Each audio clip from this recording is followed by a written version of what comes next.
Happy Monday, everybody, and welcome to a fifth consecutive night of racing here at Woodbine Mohawk Park. We've reached the stretch run of 5 consecutive days, and my Hall of Fame co-host Randy Waples has lasted the duration of the 5 days. I thought either one of us might throw in the white flag at some point and just say, you know what, we need a bit of a break. But no, we're tough. We're two tough individuals, at least. I was just crying over a video, and you're saying that we're you like that, eh? No, yeah. If only everybody saw the tissues that you had to go through just before we got on air. Do not watch the final scene of The Electric Horseman unless you want to start crying like Randy does. That's my favorite ending of a movie of all time. Actually, one of the greatest movies I ever seen too. Robert Redford, Jane Fonda, and Rising Star, the horse. Great movie. Anyway, you're a big movie guy. I'm a big movie guy. Yeah, like the movies, like TV. You know, but what I really like doing too is I love learning about old Hollywood.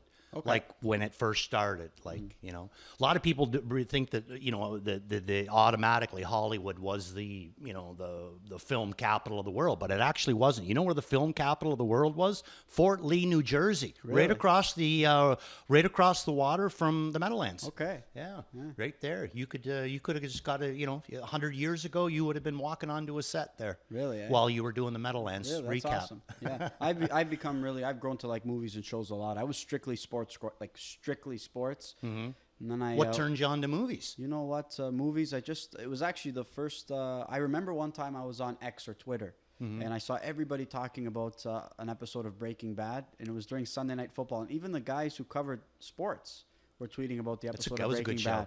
I said, what is all the hype about? What's all the hoopla about Breaking Bad? So I, gave it a shot, and I don't think I slept much for a course of the last, maybe the next few weeks, because I binged it. I absolutely binged it. What a show. I did the same thing with Sopranos. Okay. I never watched any of it. Then binged the whole thing. I did not watch the Sopranos, though. I haven't watched it. Unfortunately, I know the ending. I mean, I saw the ending. But still, the show's going to be... Yeah, a lot of people say that. It was. It was a horrible ending. Keeps you guessing. Yeah, it's just a bad ending. Yeah. A bad ending. You're not alone. You're not alone. I love The Wire. That's my favorite show of all time, is The Wire. I think that's incredible. Have you seen that? No. Okay. The two worst endings I've ever seen, Seinfeld and Sopranos. You got me onto Seinfeld. Yeah. I'm not up to date yet. But all Seinfelds are great, but the last show was just lacking. I feel like if you work on TV, you have to be pretty up to date with what happens in Seinfeld, because there's a lot of references. A lot of references. I've heard you use so many of them. Oh, yes. Working the show. Yeah. Great show, though. Watched great many episodes of Seinfeld. Yep. Yeah. We could talk shows all night long, but we've got a 11-pack here to preview. But we're going to look back at last night's action. Sunday Night Racing, I thought it was night number one was a success. We had a pretty good card. I thought featured with our open trot, but I tell you what, the races won on time. And I think that's the biggest victory for everybody involved, right? I mean, it's not easy coming in on a Sunday, especially for all the horse people who work extensively. Sunday's a big family day, right? I mean, we love it for football and whatnot, and we're intrigued by the addition, obviously, of racing on Sunday nights. But the fact that the races were, going along at the proper times, again, I thought it was a huge win. Yeah, we lucked out on that way. And then the other thing, and I don't know why it worked out this way, maybe it was just one of those nights or whatever, but did you not find last night the racing action to be fantastic? Yep, I thought so. That's absolutely. I mean, I hope we get that every Sunday night. That was fantastic racing last night. Boy, multiple moves, and it was kind of cutthroat. Need more of that. Yeah, it was awesome. We really do need more of that. Yeah, right? Because we saw that obviously for 2 nights of the Breeders' Crown. And that's something that excited us. And then, obviously, it's tough, but we love to see the action. Yeah. We really do. And we got to see a little bit of it last night. And we're always a big believer of if horses are going to win, especially if they're favored. I mean, some of them really stand out on paper, but earn it. Yes. You want to see them earn it, right? I Mm-hmm. mean, sometimes horses just get, cheap middle halves, and it's tough to haul them down. But in this case, we got some action. We got some quick panels in the open trot as per the graphic. 1:50.4 for Logan Park, right? That was the fastest trot race of the night. How good did he look off the pace? Oh, unbelievable. But, we knew, like ever since Dougie started, the very first time he raced him from well off in the Breeders' Crown, what was the Elim? Yep. You knew then that, 25 and change on the end of it, you know what I mean? And then the next time, it was a tougher field. So he's not going to have that big rush on the end of it because all the best ones were in the final. But last night, I mean, my goodness, did he ever beat them and make them like it? And you know what? Kudos to Dougie, because we came on set, we were talking about, he's the dominant horse in this field. He can go back to his normal way and just race him, on the lead and just, take this field from start to finish. He did, and he got away 5th, and he had some panels to chase. Gaines Hanover was rocketing along there on the lead. And how about the body language of this guy when, of Logan Park when Doug angled him off? So, kudos to him. He just continued to race him that way for the 3rd consecutive week. He was rewarded for it. He's going to have a sharp trotter, and I did get a chance to catch up with Kyle Fellows. The plan is to go to the FanDuel, the Final Four, which is going to take place next weekend, not this weekend, but the following one. I think you got to feel pretty good about his chances. If he can continue to come in and come into that final sharp, he's going to be a big time player. Oh, yeah. If he keeps the form that he's got right now, I say he's the best. Yeah. I don't know who could beat him. Well, Lexus Cody obviously is going to obviously. He wasn't his sharpest. No. In the British Crown final. But, and in the Maple Leaf Trot, Logan Park wasn't his sharpest. You know what I mean? So it would be nice to see them both hit at the same time. But the thing that is where Logan Park, I think that there's a little bit of an advantage on the other horse. Lexus Cody can race both ways now, but he's more of I find he's a better horse in front. Okay. I find that Dougie's horse is good in front, but I think he's a way dominant horse from racing from off. That's when he really, really impresses me. And I always found that Lexus Cody was better on the lead. And then I interviewed Yannick once in the paddock, and he said that he thinks he's better off a helmet. He just hasn't been able to kind of use that racing style as much as he would have sipping on Sea Rock racing style. Yeah, The take back in the elim and end up winning save it for the final. You're always just a week too late, Randy. I'm always a week too late. That's right. Yeah. Showed up the wrong week for my wedding too. Yep. Oh man. All right, we're gonna look at some WDC action as well. We recapped the standings or talked about it last night. James making a big push up the standings though, right? He is 2nd right now after a couple of good finishes, and we're gonna show those 2 finishes there. Not hard to identify James, though, right? Donning the red and white. But you talked about the scenery, though, Randy, and I never really looked at it extensively when from day 1 of the competition. Yeah. When you see this shot, how incredible is it? It's gorgeous, eh? Really like, is. I mean, technically, you could be on the beach, you know what I mean? And have, look at, they got a horse trailer here, and, it's just amazing. But yeah, nice video of this too. I wish we'd do more drone for some of our, just our everyday stuff. I love the overhead view because you never really get to see it. Yeah, and all the people by the railing, all the tents, in the infield there. Oh, it's incredible. Yeah. But James is going to end up rallying to be 2nd here. JT Bowe, he's going to finish off with a pair of seconds. But this guy rallied nicely though too, so he was able to pick up a lot of points and propel himself up to 2nd place. He's got 41 total behind Aaron Hall or Gary Hall. Gary Hall Jr. Yeah. Who is leading the way with 54. But James doing a nice job getting that guy to rally for 2nd. The other horse that he had in the competition, he had a much tougher trip. That's James first over right now, right on the outside there. And, he just had that horse continue to go and go and go. And James, we got a chance to see a video courtesy of Des Tecour that he sent in, to me. And he was talking to James, and James said that, I heard that my shot in this race or my drive in the 2nd race, it's a great shot, and he's a really good horse, and he certainly proved it because he took a lot of air in this race. Yeah, no doubt about that. But that's kind of the style over there too, though, right? They're not really, they don't actually have to head right to the rail. They can seem like they're able to stay out there. It's going to be interesting to see what his thoughts are of the race bikes. They're so much different than ours. Yep. You know what I mean? It'd be interesting to see what he thinks of that. Interesting note that Des also brought up to me is that Brett and James, they brought their own set of lines. So I think that's what they said. Brought their own set of lines. So they've got. Why would that be? I think I just really. Yeah, I think so. Oh, interesting. I've never traveled with my lines. They've just asked guys if they're allowed to use them or not, or if they're okay with using them. And pretty sure that's what Des was able to point out. So look at that though. Again, slick suit though.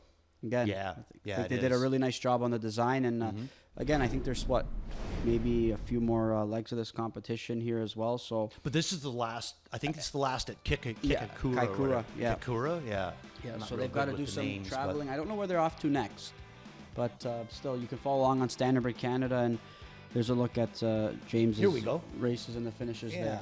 Horse JT post position 9, 2nd of 10, and then 2nd of 10 again from post position 5. Yeah. Absolutely fantastic. Didn't start off the competition the way he liked to.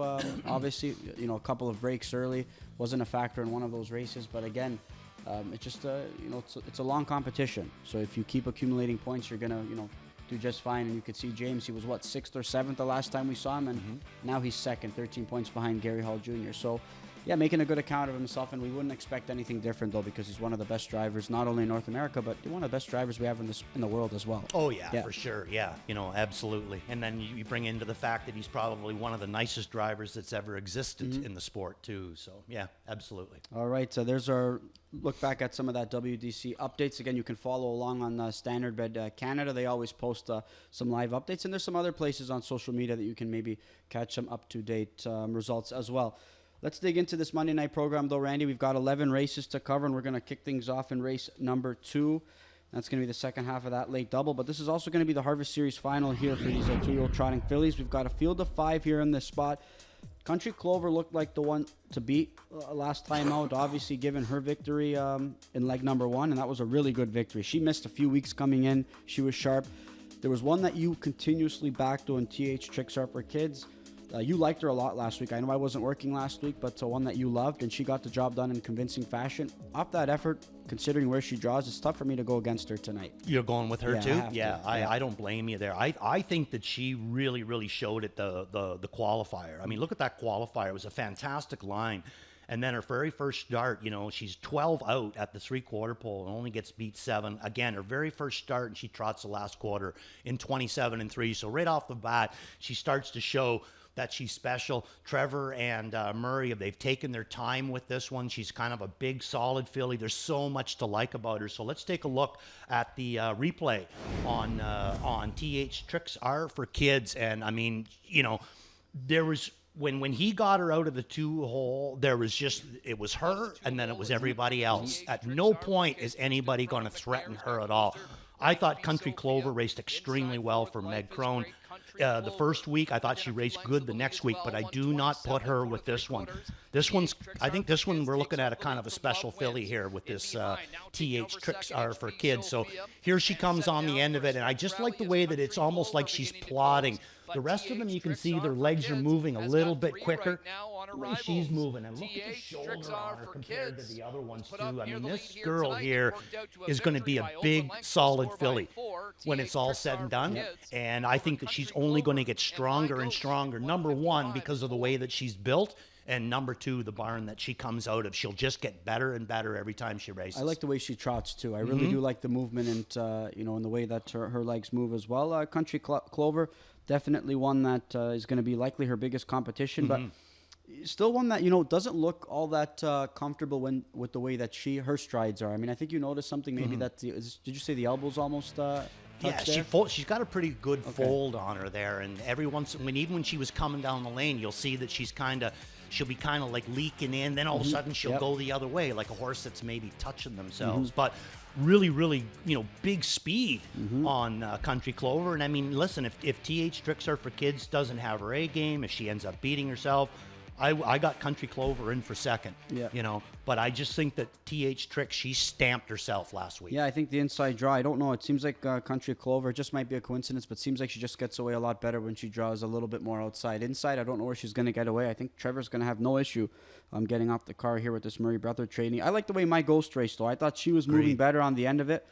As opposed to a filly like Country Clover. It's why I've got her in for second. But ultimately, I think Murray Breather's filly's got a great shot here to double up, and she rewarded you last time out. She was the second choice, but it was a good pick on your part, and it wasn't the first time you backed her either. No, I backed her right out of the 10 hole, I mean, I really, really do like her. I think that we're looking at a pretty nice filly there. All right, there's our thoughts on race number 2. That's going to be the Harvest Series final. We're going to move on to race number 3. That's going to kick off that early pick 4. We've got some more trotting action here, Randy, and we've got, I think we're going to be, we scratched down to a field of 7. Oh, we're going to race 5, not race 3. Okay, we will be going to race 5 here. That's going to close out. We got a carryover in the that early pick 5. Tonight. We do have a carryover. That's right. That's going to start things off in race number 4. So a nice little carryover opportunity here tonight, and what I find to be a really tough sequence. My ticket costs $128 for $1. I wouldn't, for me, I just figure you could play it for less, play it for 20 cents, play it for 40 cents. I really didn't have a strong opinion in some of those races because these are tricky races tonight. They're really tricky races. And another thing, too, is that it's not the regular driver colony either. Yes, a lot of the regulars are out of town, So it's going to be an interesting night. All right. I think this is a pretty competitive race to close out this early pick 5, which is going to be leg 2 of the pick 6. We've got some trotters, Randy. And how about the Barracuda who got it done last time out in a big, big way? Added Lasix. and was sharp. We knew this guy had the ability to put forth good tries. Just never seemed like he could do it on the big track, though. That was his whole issue, right? Was the big track. You know, I mean, go to a small track, he'd look like a really, really nice horse, and then he'd come back here again and just kind of fall apart somewhere in the mile. But he's not doing that anymore. He's getting stronger and stronger. And what an incredible effort he put up last week. Parked every step of the way, picked up a little bit of cover a couple of times, but then, you know, either they made a break or he lost the cover, you know, they cleared, and just a really, really tough race, excuse me. Now, at the head of the lane, where I think that Jody, you know, drove like a veteran that's drove on this track so many times, he had a choice. He could move to the outside or roll the bones and come up the inside. And he rolled the bones and come up the inside, and that saved him a lot of ground. And I think that that was the difference between him getting there and Flash Chap getting the job done. So let's take a look at this last race. So we're going to get to see Titian in this race. We're going to get to see Flash Chap in this race. And we're going to get to see the Barracuda. Barracuda just stands out there, that kind of a strawberry roan, gorgeous-looking individual. Now, as we're going through this race, though, John, I can honestly tell you my top pick in here is I Believe in Angels.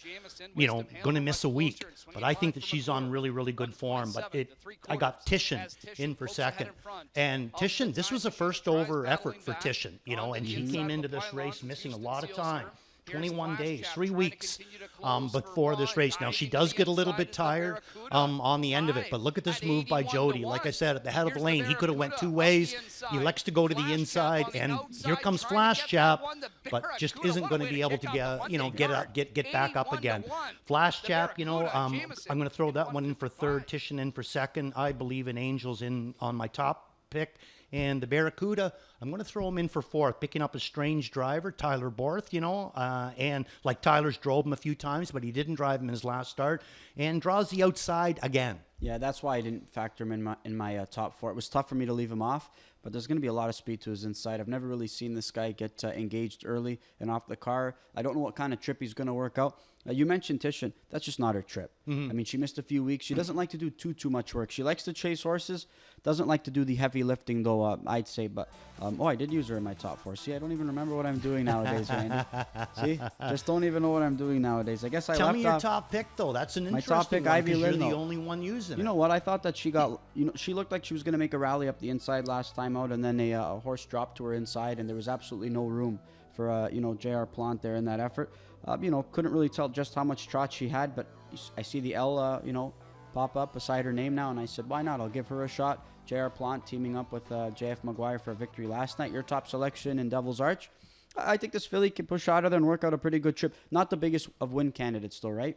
2 wins and 22 tries, but I feel like from the pole position, this filly can, push out of there, work out a pretty good trip, and maybe that's going to be enough here in this spot because, again, some of these fillies are sharp, but I think this one's got some ability as well. Oh, I think she's always had the ability. It just always seemed like a little bit quiet on the end of it for her ability, but interesting. First start Lasix. All right, we're going to move on to race number 6. That's going to kick off. That's a late pick 5. Harvest Series final here for 2-year-old pacing fillies, Randy. We're going to have a field of 10 here in this spot, and last time out, Militia Speed was able to get the job done, and I think she got the job done in that specific outing because some other fillies maybe didn't work out some favorable trips. One of them being Alexova, who I thought raced really, really well, but just never could get engaged. We saw early gate speed from her for 2 consecutive tries. Different approach last week, but she was moving very, very well. I also think Militia Speed, though, while she benefited maybe from a soft trip up front, I think she could be even sharper now, her third start for the New Connections. That's what I'm going with. Yeah, where did you go? I went to Alexova. I think that she's in for a big-time effort, but she's going to take support. Nepotism, family pick. Right, yeah. There you exactly. go.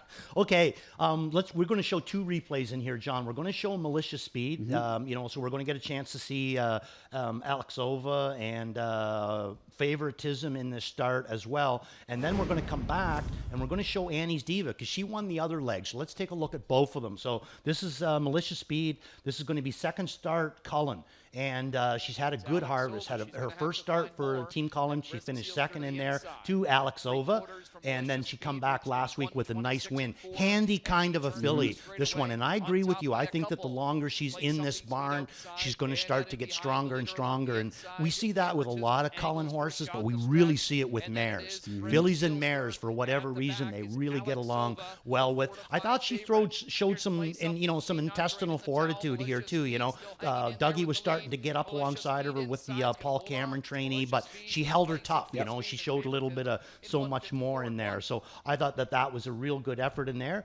And let's take a look at the other winner of leg 2 of the harvest, and that's going to be Annie's Diva for Mike Nowitzki. Yeah, nice effort by her as well, right? And this is a good group that we've gotten, and maybe Camilla's filly can't get into play, as easy as she wants to from the far outside, because there's going to be a lot of speed here in this spot, I feel like. But I think she was moving well in that first replay you showed. But I think a couple other fillies are moving well at the end of it as well. I know Annie's Diva is also going to be the highlight, but I still thought Josie's Jewels raced really, really well on the end of it as well. But I think this Mike Kwitnowski trainee, she's going to have a really good shot here to, pick up a big piece of this. And you went? I went to Alexova. Right, okay. I agree with you there. I really wanted to put the Dave Kelly charge in here too, but, you run out of space with 4. She's really one of the livest ones on the end of it, and I think he's going to come up with a nice effort in here for David Kelly. The biggest thing he's got to do is he's got, the rail. Sometimes on this track, the rail's not your best friend. It's not your enemy, but it's not your best friend either. Tough race, because tell me a filly who isn't coming off a good effort. They all raced well. They pretty much, most of them really raced well. So maybe you're going to get a little bit of a better price on this Camilla Christoforou trainee, but she's been favored in her last 3 tries. She was a really good 5th last time out. I don't think we're going to get 8-1. I think we're going to get a lot lower than that, but still, I think that this is going to be a competitive final here. You're not looking at Alexova going off as the favorite, because I'm looking at playing against her as the favorite. I think there's a good shot she could be the favorite. That's why I think that morning line's probably a little bit too rich here tonight. But I do think that this is one who's look. She's arguably the one to beat if you want to base it off her prior 2 efforts, but the post might hinder her. That's the thing. But I think she should have no issues getting out of there, though, right? It's not like you have to leave hard to make front. Just got to float out of there and just assume better position than you did last week in this group. Yeah, and I would also suggest, too, looking at her when she comes out in the post parade. Okay. Sometimes she'll show you a little bit of a tell. Okay. All right, that's a competitive way to kick off that late pick 5 in that Harvest Series final for 2-year-old pacing fillies. We're going to move on all the way to race number 10. That's going to wrap up this late pick 5. Got a field of 8 here in this spot, and the morning line favorite's going to be this classy fella, Randy Buck Dancer. He's going to make his first pari-mutuel start since June 16th. He had a qualifying effort on October 17th, and while I know he's got the ability to get the job done, he's just maybe tough to rely upon right off the bat, especially off a bit of a layoff. I think I used him in my late pick 5 ticket, but I think this is a wide open race. Again, I mentioned it earlier. A lot of these races are wide open, including this one. Yeah, no doubt about it. Very wide open race. I mean, you could go so many different ways in here. I mean, a lot of them are going to be looking at the horses that are dropping down. A lot of them are going to be looking at a horse like Victor Invictus, who, when he gets down to these bottom classes, usually he's gold. I got him in for second. Where I'm going to go is, hear me out on this, John. I got a Burt Renault late double being set up out there for those Burt Renault fans. Here we go. So Missouri in race number 10. Let's take a look at the replay on this guy in his last. Now, I thought his second start down too, he was well locked in that start. I thought he was like really, really big, but I didn't use him the next time because he drew the 9-hole. So let's take a look at this 9-hole drive. Tyler Jones will be driving him. Burt Renault going to be picking up this horse for trainer Paul Walker, and I think that this guy is live. So you can see right here Tyler Jones down on the rail with this guy, and just really no place to kind of go with him. And he's going to start here, right here. He starts to move up the inside, and he's doing the side to side, looking for places to go. But Trevor more or less beats him to it. Then he's going to take maybe another little tap down through in amongst them, and once again he's going to have to probably bring him back to a bit of a snuff. So I thought it was a good effort. He was moving good until he lost his edge, and I thought both times he had good movement on the end of it, and dropping down from the non-winners of 6,000 into this class, picking up Burt Renault. thing I like about Bert sometimes, Johnny, is that if he's got one that he thinks it needs a covered up trip, he doesn't mind sitting on the rail. And when he gets out, he's always loaded with trot. You know, I mean, so many times I see Bert, whether he's driving Phoenix or that the what was the good mare that he was driving for in the grassroots this year? Oh, man, drawing a blank. You know the one I mean, I though, do. anyway. But, I mean, like, when the power's there, he can drive it. And if the power's not there, he can find a way that they race good. So, Enzuri is the way that I'm going to go in here. But a tough race. Yeah, really tough race. I've got him in for second, but I think a lot of these horses right now, they're dropping down to this low level. A lot of them just aren't the most reliable right now, right? I mean, even Enzuri, not a big winner, just a couple of wins over the last 2 years, but one that should really like this spot. I went to Fabulous Freddy. I know he made a break just as he was approaching that final turn last time out. One that I think can, bounce back in a big way and be competitive. He should also like this level. I mean, look at September 19th. And he missed a month going into that most recent try. But September 19th, he drops down to a non-winners of 3,600 and has to take on Bella Cavala, right? Yeah. Who probably a little bit too tough there. And I know you really liked her in that spot, considering that she plummeted in class.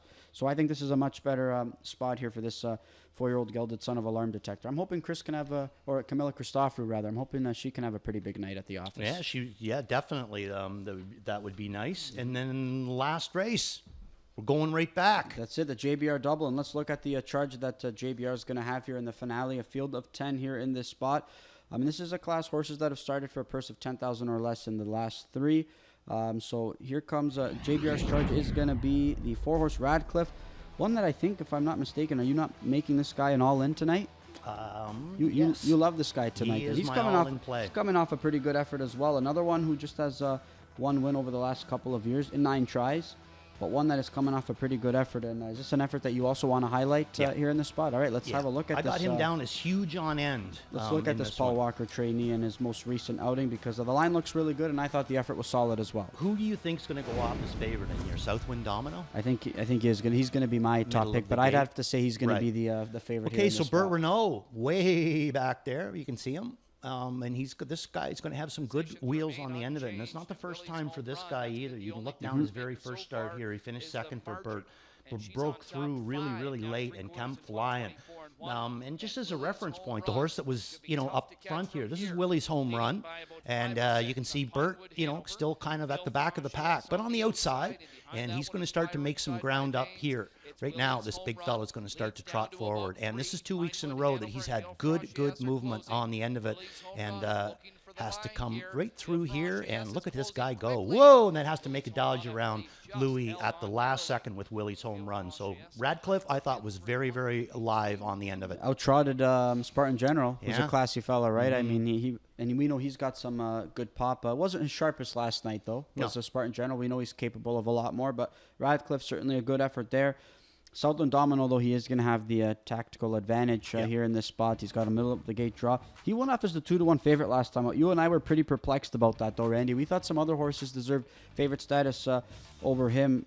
He was in a solid spot, but I didn't expect him to be that short of a price. No, I didn't expect him to be that short of a price either. He raced good, locked in. Louis comes back with him in here today. He's capable of taking this field down, but he's also capable of throwing in the odd kind of smelly kind of races. He will do that once in a while too. So I got him in for third. The Timel Rig's also one that I think merits respect, right? I mean, this is a group where he should be really competitive in. So that's going to be race number 11. That's going to be the last leg of the late pick 4 and also the back half of that late double. Let's look at some pick 5 tickets though, Randy, and let's start off with your ticket first. And you're going to kick things off with the all button, and I don't blame you because I know the 5 horse is the 2-1 choice, one that I went on top with in the opener. But this is a tough race. Yeah, that's where I went to. Okay, Cool Cute Cookie, but I don't necessarily trust it, so I'm alling it. TH Trickster for kids. That's an easy single for me. In race number 3, I'm going to go Classic Magic and Crystal Baller. Okay. In race number 4, Stay Pumped. I'm going to single that one, And then in race number 5, go for a little bit more coverage. But I believe in Angels, Titian, and Flash Chap. I am going to leave the Barracuda off my ticket. All right. There's Randy's pick 5 ticket idea. And I definitely, I made a mistake on my top 4 because I left out the Barracuda in on my, not the Barracuda. I left out the Barracuda in my pick 5 ticket, but used the horse in my top 4. So that's the right top 4 that I should have in race number 5. It was just an error by me, but I'm going to go three deep in the opener, 5-7-9 for me to kick things off. I'm going to single TH Trickstar for kids too, Randy. I'm like you there, but race 3 we differ. I'm all in on Mr. Magic. Last time Louis was aboard this guy, he was a winner. So he's back aboard tonight. He's going to inherit post number 6 with the scratch of Peso Hanover. And I think this guy might be able to control this race from start to finish. And then I'm going to have some coverage in those last 2 legs. Race 4, Stay Pumped, I think, is the one to beat in there, I'd say. But you know what? I think some other horses are classy in there, right? What happened if we get the good version of Little Bearcat? Is she not going to be tough to beat? Yeah. Right, but we just don't know what version we're going to get. So it's tough for me. Tough for me to go all in on any of these horses. And then even in race leg number 5, I think that all 4 of these horses that I've got in on my ticket have an opportunity. So just going to hope and see that things can work out. But I had some coverage in the pick 6 sequence. We'll get to that ahead of race number 4. But it's a tricky sequence, I'd say, and you can get rewarded if you guess right. Yeah, I think the pick 6 is a little bit more formful. Really, eh? Okay. I think so, but I'll tell you what I really think is formful is the last pick 5. Okay. I think that one is a very gettable, gettable pick 5. We'll have a bit more time to go through that sequence. Will probably come up a little bit prior to race number 4 and maybe dissect or go through both of our tickets as we head into that carryover. But there's our thoughts there on some pick 5 tickets I did. And let's look at some of our 4-pack here, Randy, our plays of the night. And I think you kind of hinted at one of them, but let's see your other 3. Okay, starting off in race number 1, it's going to be Worth a Look, and that's going to be Cute Cookie. I do not see us getting 10-1 on this one, but I'd settle for 2 or 3-1. Okay, to tell you the truth. She's 2-1 right now. Yeah, well, and then Waples Watch in race number 2. TH Tricks Are for Kids, race number 3. Beat the Favorite. It's going to be Classic Magic. And then my all-in, you got to stick around for the last, and that is going to be Radcliffe. All right, you and I going head-to-head in the finale, though, Randy. I'm going to go best bet with Southwind Domino in the last. I won't get much of a price, but I just think the horse is maybe a more probable winner than your top selection. But your top selection is going to offer much more of a price, which I know that you're going to be very, very pleased with. My all-in, Mr. Magic, in race number 3. My rebound is going to be Alex Sova. My spot play, Flirty Dancer. That's I'm intrigued by this pick.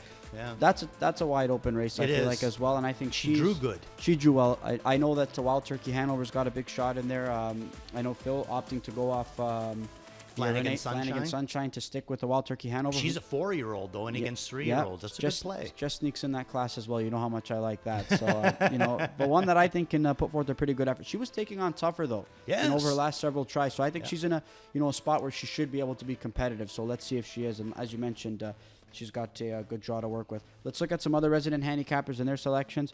Little Bearcat for Kevin Plouch, a DRF analyst. Garnet Barnsdale, the Barracuda, and Ghislaine Piquet, High Expectations, Flirty, a dancer.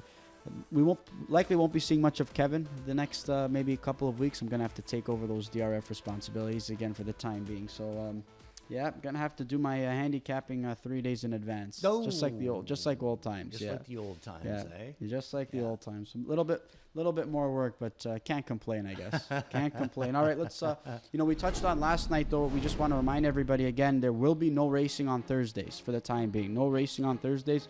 As of last night, we started off our Sunday night racing.